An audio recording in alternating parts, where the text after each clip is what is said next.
Hello, this is Tech Tips with Stoneman. Today's tech tip is some basic edits in Photos in macOS. So this application comes with every macOS. I'm running 10.15.4. We're going to do some basic edits on this picture here, this cute little bunny, and get it ready for Instagram. Fairly simple process. You do have some powerful tools inside the Photos app directly. You don't have to use any third-party apps if you don't want to, especially for social media or basic editing. I will go into later videos with some more powerful tools that do more and a little more complicated, but this is for a quick tech tip for basic photo editing for social media. So we have a picture here of a bunny. The bunny's name is Lilly. And we're going to just do a quick edit of this bunny and get it ready for Instagram. So first thing we're going to do is we have the photo open. The top left, we're going to click on Edit. Now we do have filters here. We can crop the image. We can adjust it here. First thing we're going to do is obviously, we're going to post this to Instagram. Instagram likes square photos.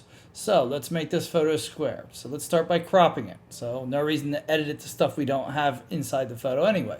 So we're going to click on the crop option. So we're going to go, we got different aspects ratios here. We're going to use the square. So now we've got the square and we can just click and drag up and down, and we're going to center this a little bit, make it a little more aesthetic. So this is a good little clean layout here, maybe a touch more down, something like that. I think that's a good look for this dog, for this rabbit. So once we're done cropping, we're going to go over here to the adjustment icon. So what we're going to do is go through some of these options here. We have the light under the reveal triangle, the light options. We've got different options. We can adjust the brilliance, highlights, shadows, brightness, contrast, and black point. So what we're going to do is up the brightness a little bit, and you can slide these back and forth to see what's going on and what's affecting. So obviously this is affecting more of the midtones here. As you can tell, the midtones are being adjusted. So we're just going to bring this up a little bit. Exposure, we're not going to up this exposure a little bit, but not too much, because this is a low light situation on an iPhone where I took this picture. So we got a lot of digital noise, as we can tell in the finer details. We're going to work a little bit of that out. It's not going to be perfect in this particular shot, but we use this option. We're using this image to illustrate different features of photos, not for the photo quality itself. Here we have the highlights, and this will adjust the highlight range of it. You can make them brighter or try to recover some. And we're just going to up this a little bit, get the whites a little more white. Now we have shadows. We can darken the shadows. We can up the shadows. This is where you start to see a lot of noise, especially up in here in the shadows and down over here. So you want to be careful about that. We're just going to do this. We're actually going to darken our shadows just a little bit there. Brightness is overall brightness of the shot. And we're just going to bring it up a hair. Once again, we're concerned about noise on this particular one. Now, contrast does affect noise a lot. You can add or remove contrast. You start adding some contrast, that'll help hide the noise. And then our black point, how deep and rich the blacks are. Not many true blacks in here, but we're going to go down just a little bit. Now we can go here, we can adjust the color. This would be desaturate, oversaturate. And honestly, I like the color pretty much where it is, so I'm going to leave it where it is. Now, of course, if we do decide to use black and white, this will adjust the tonal range of the black and white, apply red filters and stuff, but we're not going to do that right here. Here we go down, intensities, but we're not going to worry about that. Colors, we have different color options here. We can up the saturation, lower it. We'll make it just a hair more. Let's uncheck the black option because we don't want black and white. Oh, forgot to mention. You got these little check marks here. You can see what you did and what you didn't do. I'm going to leave these on as I go through it. I'm not going to utilize the black and white. Now here's a good one. This is the retouch option here. So this is going to get rid of that little raisin we have here. We got a couple little rabbit raisins. So we're going to click on the paintbrush icon. And the size of this right now is 40, which you can see is about the size of the raisin. Try to make it, don't make it too much larger than the object you're working with. Try to eliminate. So we're going to bring this down to 35, and that should just about cover it. We're going to click on the raisin there, and maybe paint it a little bit, get a little bit bigger. There we go. And this raisin here, let's bring our size down just a little bit, and we're going to eliminate that raisin. It looks like we got some lint. We'll just get rid of this as an example so I can show the powerful tool that this little retouch brush does. Redeye, obviously this rabbit does not have Redeye, but if we had Redeye, we would do it.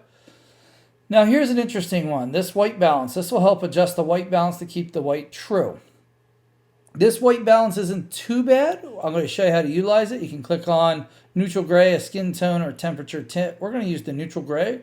Lucky thing, Lilly here is sitting on a white thing, so we know what's going on. We're going to click on that, and we're going to click on the pure white. If you notice, it cooled it down a little bit, so I might take this picker again and go a little bit more in a shadow or over a little bit. Now I think it's too cool, so let's go over here. I think that's a good white balance right there for what's going on with Lilly. Now, down on the bottom, we got a little more of an advanced option. This is your curves. Now, I'm a big fan of editing curves. I like to up the brightness a little bit and crush the blacks a little bit personally. Just in a little bit, anywhere from 3 to 5%. I think this photo looks a little more pleasing with the whites and the blacks like that. Now your levels, if you want to adjust your levels, you could do the same thing with the levels. I prefer doing curves because you can map your tonal curves. You can do things adding points to it, open things up, things like that. This does a lot of power. Those of you who know Photoshop or stuff like that. Now this I think looks like a good tonal curve with it. Just be careful. The more points you add, the more control you're going to have over this. But be careful what you're doing. Make sure you have that. Next is our levels here. You can adjust the white balance. You can adjust the crush the blacks and whites right there. I'm going to leave the levels where they are. Definition. This adds contrast between the colors. It also adds some sharpening. As you can tell, you can bring it in. I'm going to leave it out because it'll make the noise more apparent. So I'm not going to use this. You can do selective color editing. We're not going to touch that in this particular video. Noise reduction, we are going to add a little noise reduction. This will soften the photo a bit, but we want Lilly to be a little less noisy. Not that rabbits are noisy. Now, once again, we have Sharpen here. And all of these have an auto button too, if you happen to notice, if you want to utilize it. I'm not a big fan of the auto button. I like to do things on my own. So you could sharpen or de-sharpen. Now, you got to be careful with sharpening, of course. You might get some artifacts. It might actually intensify the noise. And then the last option down there at the bottom is the vignetting. We're going to add a little, I'm not a big fan of the white vignetting. I like a darker vignette. So we're going to go down, add a small darker vignette.